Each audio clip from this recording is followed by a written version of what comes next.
Hello students, welcome back to EduPrep। Student, इस channel पे हम आपके लिए एग्जाम रिलेटेड वीडियोस लेकर आते हैं। तो अगर अभी तक आपने हमारे चैनल को सब्सक्राइब नहीं किया है तो इसे सब्सक्राइब कर लें और बेल आइकन को प्रेस कर दें ताकि आपको हमारे वीडियोस के रेगुलर अपडेट मिल सके। स्टूडेंट, आज का जो टॉपिक हमारा डिस्कशन का है वो है एरर डिटेक्शन, और ये हमारे एरर डिटेक्शन सीरीज का पार्ट 4 है। मैंने ऑलरेडी पार्ट 3 पहले से बनाए हुए हैं, उसकी डिस्क्रिप्शन में मैं उसके लिंक्स रख दूंगी आपके लिए। अगर आपको उनमें से किसी भी वीडियो को देखना हो तो आप लिंक के जरिए वहां पहुंच सकते हैं। चलिए हम मूव करते हैं हमारे सेक्शन की तरफ।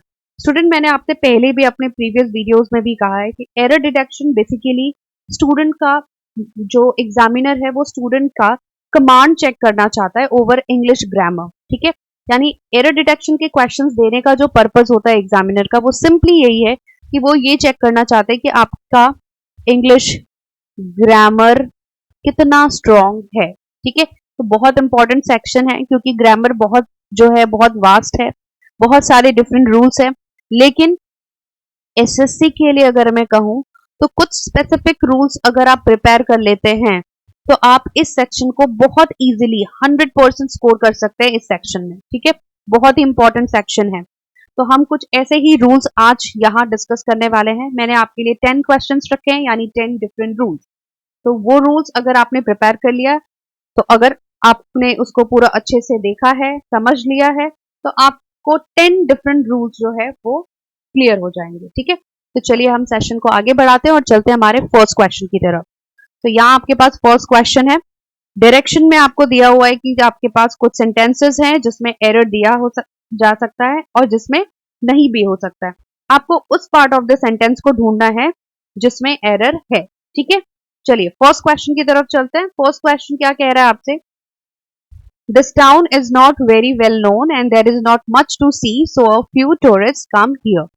अभी यहाँ सेंटेंस में आपसे ये कहा जा रहा है कि ये शहर बहुत ज्यादा वेल नोन नहीं है, यानी ये ऐसा शहर है जिसे लोग ज्यादा नहीं जानते हैं और इसीलिए यहाँ पे बहुत कम टूरिस्ट आते हैं। अब स्टूडेंट, प्रॉब्लम कहाँ पे आती है? इस वर्ड पे, क्योंकि हम जब हिंदी में कहते हैं तो हम हर जगह थोड़ा या कम बोलने के लिए इस एक्सप्रेशन को सिंपली फ्यू को यूज कर लेते हैं या अ फ्यू यूज करते हैं। अभी देखिए स्टूडेंट, दो एक्सप्रेशंस यूज किए जाते हैं, एक फ्यू और एक दूसरा जो आपको अभी दिया गया है अ फ्यू। फ्यू जो है वो एक नेगेटिव एडजेक्टिव है और अ फ्यू जो है वो एक पॉजिटिव एडजेक्टिव है। दोनों का ही काम होता है नंबर शो करना, यानी कि ये किसी भी नंबर को एक्सप्रेस करते हैं। जैसे यहाँ टूरिस्ट जो है वो काउंटेबल नाउन्स है, तो ये काउंटेबल नाउन्स को रेफर करते हैं दोनों ही। लेकिन ये नेगेटिव इन कॉन्टेक्स्ट होता है, ये पॉजिटिव इन कॉन्टेक्स्ट है। फ्यू का मीनिंग होता है स्टूडेंट हार्डली। ठीक है, यानी मुश्किल से। ठीक है, कुछ तो है, कुछ तो नंबर में होगा, लेकिन मुश्किल से, लगभग ना के बराबर। अ फ्यू कहने का मतलब हुआ ये पॉजिटिव एक्सप्रेशन होता है और इसको हम यूज करते हैं विद द मीनिंग सम। तो जब आपको सम कहना है, अगर मैं सेंटेंस में ऐसा लिखती, क्योंकि यहाँ पे आपको नॉट देके उसने नेगेटिव बना दिया है, अगर सेंटेंस ऐसा होता, this town is well known and so there is much to see and a few tourist come here, तो ये एक्सप्रेशन करेक्ट होता क्योंकि हमारा सेंटेंस पॉजिटिव है। लेकिन क्योंकि ये सेंटेंस अभी नेगेटिव हो रहा है, क्योंकि उस शहर के बारे, वो शहर वेल नोन नहीं है, इसीलिए आप यहाँ पे अ फ्यू का यूज नहीं करेंगे। आपको नेगेटिव वाला वर्ड चाहिए एंड दैट इज फ्यू। तो अगर रूल के अकॉर्डिंग आप जाएंगे तो आपका आंसर हो गया, किस पार्ट में आपका एरर है? सी पार्ट में। क्लियर? इस पर्टिकुलर रूल को लेकर मैंने ऑलरेडी एक वीडियो बनाई हुई है जो आपको हमारे प्लेलिस्ट में मिल जाएगी और प्लेलिस्ट का नाम है कॉन्सेप्ट ऑफ एडजेक्टिव। ठीक है, आप वहां से जाकर इस रूल को चेक कर सकते हैं। ठीक है, तो आपको वहां पे ये रूल अच्छे से और ज्यादा अच्छे से क्लियर हो जाएगा। चलिए आगे बढ़ते हैं। I shall look forward to be with you sometime next month. Okay, अब यहाँ पर जो आपको चेक करना है वो बहुत इंपॉर्टेंट रूल है स्टूडेंट। आपको देखना क्या है? आई शैल लुक फॉरवर्ड, यहाँ ऑब्लिगेशन है इसलिए ये शैल बिल्कुल करेक्ट है। लुक फॉरवर्ड टू, अभी आपको ये देखना है कि जो आपको ये एक्सप्रेशन फॉरवर्ड टू दिया हुआ है, ये जो फ्रेज दिया हुआ है, ये एक प्रेपोजिशनल फ्रेज है। ठीक है, ये इन्फिनिटिव नहीं है। हर फ्रेज में जब टू लगा होता है तो वो इन्फिनिटिव नहीं होता। तो अगर इन्फिनिटिव होता तो हम यहाँ पे वर्ब का फर्स्ट फॉर्म रखते हैं, लेकिन क्योंकि ये फ्रेज है तो हमें यहाँ पर क्या चाहिए? हमें चाहिए यहाँ पर जेरेंड, जबकि आपको दिया हुआ है B, first form of verb दी हुई है, जो कि गलत हो गया। हमें बी की जगह पे क्या यूज करना होगा, बीइंग। अगर यही इन्फिनेटिव होता, लेट्स से आपको ऐसा दिया होता आई लाइक टू प्ले या आई लव टू प्ले, तो फिर आप जरूर वहां पे क्या करते, जैसे अगर मैं आपको लिख कर दे रही हूं I like to play cricket, कुछ भी। अभी यहां पर ये जो एक्सप्रेशन है ये इन्फिनेटिव है, इसीलिए इन्फिनेटिव के बाद आपको क्या चाहिए, वर्ब का फर्स्ट फॉर्म। लेकिन स्टूडेंट यहाँ पे फॉरवर्ड टू जो ये पूरा का पूरा एक्सप्रेशन जो है ये इन्फिनेटिव नहीं है, ये एक फ्रेज है, प्रपोजिशनल फ्रेज, और इसीलिए हमें इसके बाद क्या चाहिए, जेरेंड। तो बी जो है वो आपका फर्स्ट फॉर्म था, हम उसका जेरेंड फॉर्म लेंगे और जेरेंड क्या हो जाएगा, यहाँ बी की जगह पे आपका आना चाहिए था बीइंग विथ यू। यानी एरर किस पार्ट में है, आपके बी पार्ट में। क्लियर? चलिए आगे बढ़ते हैं। It was he who came running in the house with the news about the earthquake. It was he. आप किसी को पॉइंट करके कह रहे कि ये वही है जो दौड़ता हुआ घर पे आया था, घर में आया था विद द न्यूज। किस न्यूज के साथ, अर्थक्वेक की न्यूज, यानी भूकंप आया है, ऐसा कुछ न्यूज लेकर वो आया था। अब स्टूडेंट यहाँ पे देखिए प्रॉब्लम क्या है, who came running in the house, error यहां पर है। इन वर्ड जो दिया है आपको, दिस इज अ प्रेपोजिशन, और बेसिकली इन जो है वो क्या शो करता है आपको, पोजीशन, किसी चीज की पोजीशन, ठीक है, पोजीशन ऑफ समथिंग, ठीक है। अब इस पर्सन की पोजीशन आपको बताई जा रही है कहाँ, हाउस में। गलत हो गया ना, यहाँ तो आपसे कहा जा रहा है रन करता हुआ आया था, ठीक है, हु केम रनिंग लिखा हुआ है। तो याद रखिए अगर सेंटेंस में ऐसा दिया होता या मैं ऐसा लिखूं he is in the house, तो मतलब उसकी पोजीशन बताई जा रही है हाउस में, तब ये बिल्कुल एप्रोप्रिएट है। लेकिन जब भी जहां पर भी आपको मोशन या मूवमेंट दिखाया जाता है, ठीक है, हम वहां पर इन का यूज नहीं करते हैं, बल्कि हम वहां पर यूज करते हैं इनटू का। तो अगर आप यहाँ पे देखोगे तो आपका एरर बी पार्ट में है, बिकॉज यहाँ इन द की जगह पे होना चाहिए था इनटू दी हाउस। क्लियर? तो इन और इनटू का कॉन्सेप्ट जो है वो याद रखिए, it's very important. In position show करता है, जबकि इनटू का यूज हम करते हैं मूवमेंट शो करने के लिए। क्लियर? चलिए आगे बढ़ते हैं। Most of Uttar Pradesh is an extremely fertile plain between which the river Ganga flows. Okay? Again preposition का error है and बहुत important error है। Student between जो word दिया हुआ है आपको, ये जो preposition है, ये हम कब use करते हैं, जब भी आपको दो चीजें दी जाती है, ठीक है, जब भी दो ऑब्जेक्ट या दो रीजन्स, अब किसी भी चीज की बात करिए, टू ऑब्जेक्ट्स, और खैर यहाँ पे रीजन की बात हो रही है तो आप रीजन ले सकते हो, ठीक है। किसी भी दो चीजों के बीच में अगर हमें कुछ डिफरेंशिएशन देना होता है तो हम बिटवीन का यूज करते हैं। लेकिन यहाँ पे क्या आप दो चीजों के बारे में कुछ डिस्कशन कर रहे हैं, आप ये कह रहे हो कि वो fertile, most of Uttar Pradesh का जो पार्ट है वो क्या है, फर्टाइल प्लेन है, यानी कि उसमें फर्टिलिटी ज्यादा है। Between which the river Ganga जहां से फ्लो करती है। याद रखिए स्टूडेंट, जब हम कहीं पे भी किसी चैनल के थ्रू कुछ बोलना चाहें, चैनल से होके कुछ या किसी ओपनिंग से होकर हम कुछ कहते हैं, तो हम वहां पर बिटवीन का यूज नहीं करते, बल्कि हम यूज करते हैं वहां पे थ्रू का, ठीक है। जैसे आपने सुना होगा through the forest, through the jungle, तो आप थ्रू दी टनल, तो ये सारे जो एक्सप्रेशन जहां पे भी कोई चैनल या ओपनिंग या कोई लोकेशन दिया जाता है वहां पे थ्रू का यूज करते हैं। बिटवीन का यूज आपको कब करना है, जब आपको दो ऑब्जेक्ट दिए, जैसे मैंने ऐसा कहा, क्या सपोज आपको दिया हुआ है कि there is a conflict between Uttar Pradesh and let's say Maharashtra, तो फिर मैंने दो रीजन्स के बीच में, दो स्टेट्स के बीच में कॉन्फ्लिक्ट की बात की है, ठीक है। तो जब आपको दो के बीच में कुछ कॉन्फ्लिक्ट या कुछ भी आपको शो करना होगा दो चीजों के बीच में, तब हम वहां पे बिटवीन का यूज करते हैं। लेकिन through the jungle, through the tunnel, ऐसा बोलने के लिए, यानी किसी चैनल, ओपनिंग या लोकेशन से कुछ अगर होके जा रहा है तो उसके लिए हम ऑलवेज क्या यूज करते हैं स्टूडेंट्स, थ्रू का यूज करते हैं। यानी कि यहाँ जो एरर था वो इस बिटवीन का था, जो कि गलत है। हमें क्या चाहिए, ये आपका एरर हो गया, हमें क्या चाहिए यहाँ पे, थ्रू। क्लियर? चलिए आगे बढ़ते हैं। Some animals are much more capable than humans for perceiving certain kinds of stimuli which may precede earthquake. ठीक है, यानी कि कुछ एनिमल ह्यूमन से ज्यादा कैपेबल होते हैं किस चीज में, डिफरेंट स्टिमुलाई को मतलब जो होते हैं सिग्नल्स, स्टिमुली मतलब सिग्नल्स को परसीव करने में वो हमसे ज्यादा कैपेबल होते हैं ठीक है, यहाँ पे फिलहाल वो जो पर्टिकुलर चीज दिया है वो अर्थक्वेक दिया है। अब आपको यहाँ पे क्या फिर से यहाँ पे प्रपोजिशन की एरर है, यहाँ पे प्रपोजिशनल फ्रेज का एरर स्टूडेंट, बहुत ज्यादा इंपॉर्टेंट सेक्शन है ये, क्योंकि इससे नंबर ऑफ टाइम जो क्वेश्चंस होते हैं वो इसी सेक्शन से होते हैं। Some animals are much more capable than humans. आपको यहां से पढ़ रहे होंगे तो अच्छा लग रहा होगा, लेकिन एक्सप्रेशन याद करने की कोशिश करिए। जब आप कैपेबल वर्ड लिखते हो तो हम कैपेबल के साथ कौन सा प्रेपोजिशन प्रेफर करते हैं? आप कैपेबल फॉर बोलते हो समथिंग या कैपेबल ऑफ होता है? फॉर का यूज नहीं होता स्टूडेंट, हम करते हैं कैपेबल ऑफ। यानी यहां ये सुनने में अच्छा जरूर लग रहा है बट एक्सप्रेशन कैपेबल फॉर नहीं होता है, capable of perceiving certain kinds of stimuli which preceded earthquakes. यानी कि हमारा एरर किस पार्ट में हो गया? कैपेबल यहां पे तो बिल्कुल सही था, लेकिन ये फॉर वाला पार्ट गलत है, हमें चाहिए था यहाँ पे ऑफ। ठीक है, तो ये ध्यान रखिएगा, यहां आपको रखना है ऑफ। क्लियर? प्रेपोजिशनल फ्रेजेस बहुत इंपॉर्टेंट है। ये टॉपिक ऐसा है जिसको किसी ट्रिक से नहीं किया जा सकता है। आप जितना ज्यादा प्रेपोजिशनल फ्रेज याद रखेंगे उतना हेल्पफुल होगा आपके लिए एग्जाम में इन चीजों को अप्लाई करने में। क्लियर? चलिए आगे बढ़ते हैं। 6th question, please put away the candle before you leave. Statement में क्या कहा जा रहा है? Please put away the candle. Student यहाँ जो एक्सप्रेशन आपको दिया, अगेन आप अगर देखोगे तो ये फ्रेज का एरर दिया हुआ है, फ्रेजल वर्ब का एरर है। पुट अवे का मतलब होता है किसी चीज को वापस उसी जगह पे रखना जहां से आपने कोई चीज उठाई है। ठीक है, तो क्या आपसे ये कहा जा रहा है कि वो कैंडल जो है कमरे से निकलने से पहले उस कैंडल को वहीं रख देना जहां पर है?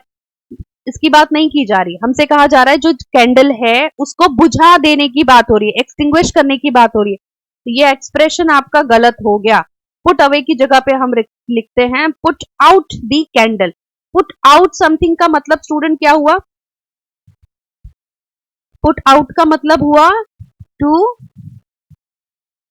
एक्सटिंग्विश। ठीक है, ये ध्यान रखिए। अनपुट अवे का मतलब होता है to place something back to its place. ठीक है, उसकी जगह पे उस चीज को वापस रखना। क्लियर?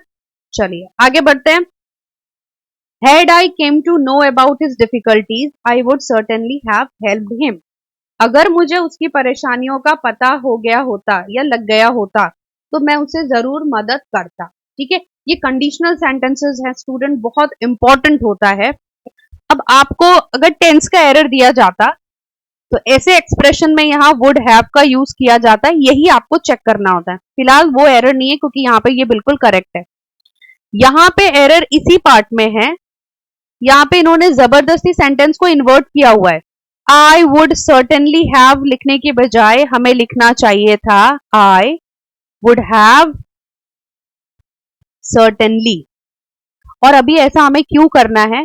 सर्टेनली जो वर्ड दिया है ये एक एडवर्ब है, और कोई भी एडवर्ब जो है उसी वर्ड के पहले यूज किया जाता है जिसे वो मॉडिफाई करता है।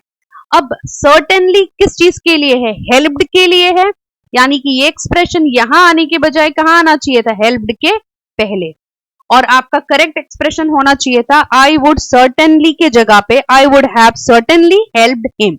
यानी कि आपका एरर किस पार्ट में हो गया? सी में। क्लियर? चलिए, आई होप कि आपको ये समझ में आ गया होगा। यहाँ पे दो चीजें आपको याद रखनी है। एक जो मैंने आपको अभी कंडीशन बताया कि adverb should always be placed before a word that it modifies, यानी जिस वर्ब को वो मॉडिफाई कर रहा है या जिस एडजेक्टिव को मॉडिफाई कर रहा है उसके साथ में। और दूसरा जो है वो टेंस का। अगर कंडीशनल सेंटेंसेस में टेंस का एरर आता है तो आप ये दिमाग में रखिए, had I come to know ऐसा एक्सप्रेशन अगर कहीं भी दिया जा रहा है तो नेक्स्ट पार्ट में वुड हैव का ही यूज होता है। ठीक है, हम पास्ट परफेक्ट ही यूज करेंगे। ठीक है, चलिए आगे बढ़ते हैं। Next question, every employee of the company were given a 2-bedroom flat as Diwali bonus. ठीक है, एवरी एम्प्लॉय। अब एवरी का कॉन्सेप्ट याद रखिएगा, ये इंडेफिनिट प्रोनाउंस में भी काउंट किए जाते हैं, डिस्ट्रीब्यूटिव एडजेक्टिव में भी काउंट होते हैं। और दोनों ही कंडीशन में रूल ये है कि जब भी आप एवरी के बाद कोई नाउन यूज करते हैं तो वो हमेशा सिंगुलर फॉर्म में यूज होते हैं। ठीक है, भले वो साउंड प्लूरल कर रहे हो। एवरी एम्प्लॉय मतलब हर एम्प्लॉय, सुनने में ऐसा लगता है कि हम प्लूरल बात कर रहे हैं, लेकिन ये ऑलवेज सिंगुलर नाउन कैरी करते हैं। अगर ये पूरा एक्सप्रेस यहाँ सिंगुलर नाउन आ गया तो ये पूरा एक्सप्रेशन सिंगुलर, तो इसके साथ अगर हम कोई वर्ब भी अगर यूज करते हैं तो वो भी कैसा आना चाहिए आपके, सिंगुलर ही होना चाहिए। जबकि आप देख रहे हो यहाँ क्या दिया है, वर, जो कि गलत है। क्या आना चाहिए था यहाँ, was given a 2 bedroom flat. Okay, यानी कि हमारा बी पार्ट में एरर है, इस वर की जगह हमें रखना था वॉज। क्लियर, चलिए ये याद रखिएगा। जब भी हम जब भी आप नो वन, सम वन ऐसा कुछ भी यूज करते हैं तो वहां पे हम नाउन ऑलवेज सिंगुलर यूज करते हैं और वर्ब ऑलवेज सिंगुलर होगा। चलिए आगे बढ़ते हैं। Soham was too glad to meet his old friend at the reception party. कहने का मतलब ये है, रिसेप्शन पार्टी में वो अपने पुराने दोस्त को मिलकर बहुत खुश था, बहुत ग्लैड था।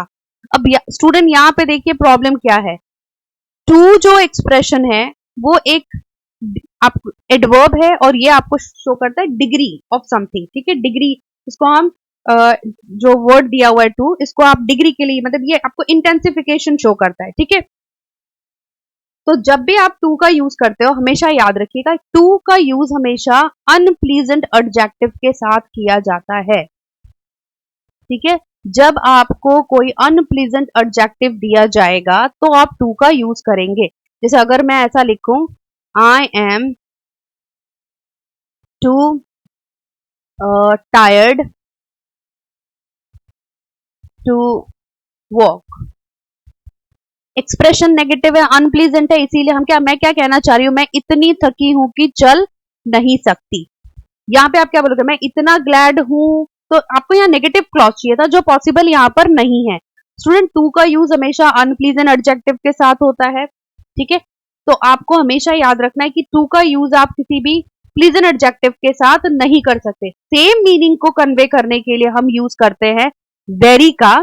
ठीक है, ये यहाँ तो टू सही है, लेकिन वेरी का यूज आप करोगे कब, जब आपको कोई भी प्लीजेंट एडजेक्टिव दिया जाएगा। दोनों का काम है डिग्री को शो करना, दोनों ही जो है वो डिग्री इंटेंसिफिकेशन शो करते हैं। यानी हमारा यहाँ जो एरर था वो टू ग्लैड की जगह पर क्या होना चाहिए था आपको, I was very glad to meet his, sorry, Soham was very glad to meet his old friend at the reception party. Clear, यानी error is in first part. Okay, last question की तरफ चलते हैं। द पेशेंट का, ठीक है, apostrophe लगा है जो पोजेशन शो करता है। The patients dangerous condition cost the doctors and nurses many a sleepless night. ठीक है, मेनी अ स्लीपलेस नाइट्स मतलब बहुत सारे।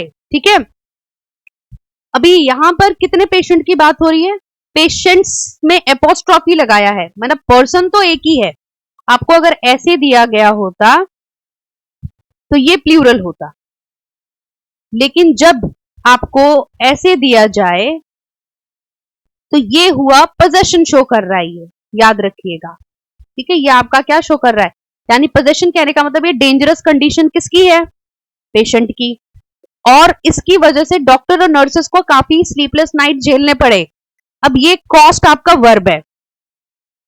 ठीक है, ये कॉस्ट जो दिया हुआ है वर्ब, ये किसके रिस्पेक्टिव है, पेशेंट के डेंजरस कंडीशन। ये पूरा एक्सप्रेशन आपका सिंगुलर है, लेकिन वर्ब आपको रखा गया है यहाँ पर प्लूरल, ये गलत है। हमें क्या रखना चाहिए था यहाँ पे, सिंगुलर फॉर्म, यानी कि कॉस्ट। ठीक है, अब जिनको नहीं पता है या जो कंफ्यूज होते हैं सिंगुलर वर्ब और प्लूरल में, मैं उनको एक बार ब्रीफ कर रही हूं ताकि आप ये चीजें याद रखिए। जैसे आप कहते हो प्ले, तो याद रखिए प्ले अगर फॉर्म आ रहा है आपका तो ये सिंगुलर वर्ब होता है। ठीक है, जब आप ये प्लेस जब आप कहते हैं तो ये सिंगुलर होता है, और जब आप प्ले कहते हैं तो ये प्लूरल वर्ब होता है। ठीक है, जब आप ईट कहते हो, ईट्स कहोगे तो ये सिंगुलर होगा, जब आप ईट कहोगे तो वो प्लूरल होगा। ठीक उसी तरीके से कॉस्ट यहाँ प्लूरल था, सिंगुलर हम बनाएंगे इसे एस लगा के। और क्योंकि आपका यहाँ पे पर्सन कितना दिया हुआ है, एक, सब्जेक्ट आपका जो है वो कैसा है, यहाँ पर सिंगुलर दिया है। जब सब्जेक्ट सिंगुलर है तो उसका वर्ब भी कैसा आना चाहिए, सिंगुलर। सब्जेक्ट वर्ब अग्रीमेंट का केस है। ठीक है, आई होप कि आपको ये सारे रूल्स क्लियर हुए होंगे। अगर आपको किसी भी रूल में किसी भी तरह का कोई भी डाउट है तो आप हमें नीचे कमेंट बॉक्स में बता सकते हैं। तो स्टूडेंट, नेक्स्ट वीडियो में, नेक्स्ट सेशन में इसी तरीके के किसी नए सीरीज के साथ मिलेंगे। Till then, goodbye and thanks for watching.